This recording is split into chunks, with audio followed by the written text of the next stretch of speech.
ভাই আমাকে একটু কথা বলতে দেন, আমি অত্যন্ত টায়ার্ড। হ্যাঁ, বুড়া মানুষ, একটু খেয়াল রেখে।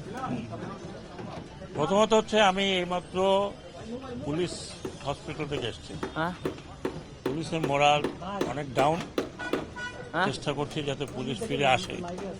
পুলিশ ফিরে না আসলে আপনারা দেখছেন যে কি হতে পারে। আর একটু আগে দেখলাম ব্যাংকের মধ্যে মারামারি, ব্যাংক দখল করবে কে কারে। এখন মনে হয় যে যার মতো করে যাতে দখল করতে চায় দখল করতে পারে। আমি প্রথমে আপনাদের মাধ্যমে বলি, আমি বলেছিলাম যে পুলিশের যারা ফোর্স এখনো জয়েন করেনি তাদের জন্য লাস্ট তারিখ হচ্ছে বৃহস্পতিবার পর্যন্ত যদি আপনারা কেউ ফোর্সে জয়েন না করেন তাহলে আমি আইজিপি সাহেবের সাথে আলাপ করেছি, র্যাবের ডিজির সাথে আলাপ করেছি, মেট্রোপলিটন পুলিশ কমিশনারের সাথে আলাপ করেছি। আপনারা যদি বৃহস্পতিবার না আসেন আমরা ধরে নেব আপনারা চাকরিতে ইচ্ছুক নন।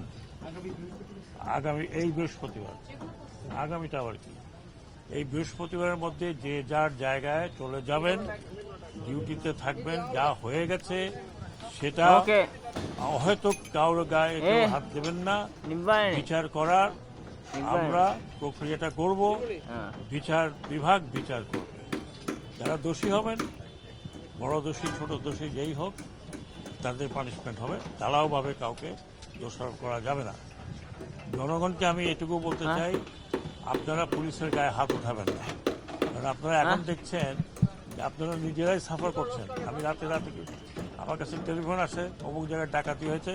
আমি বললাম যে আল্লাহ আল্লাহ করো, আর কিছু করার নেই। কি করার আছে? যে ডাকাতি হয় সেখানে যদি পুলিশ না থাকে কি করবে? আপনারা দয়া করে, আমি এইমাত্র পুলিশদের যারা ইনজিওর্ড ছিল তাদেরকে দেখে আসছি। যতদূর আমাদের করার সম্ভব আমরা করবো। বৃহস্পতিবারের মধ্যে আপনারা জয়েন করেন, এটা আমার নাম্বার 1 প্রায়োরিটি। 2 নম্বর প্রায়োরিটি, একটু আগে দেখলাম যে রাস্তা বন্ধ করে দিয়েছেন আনসারের একটা পার্ট, তাদেরও কিছু দাবি দেওয়া আছে, সবারই দাবি দেওয়া আছে, আমারও দাবি দেওয়া আছে।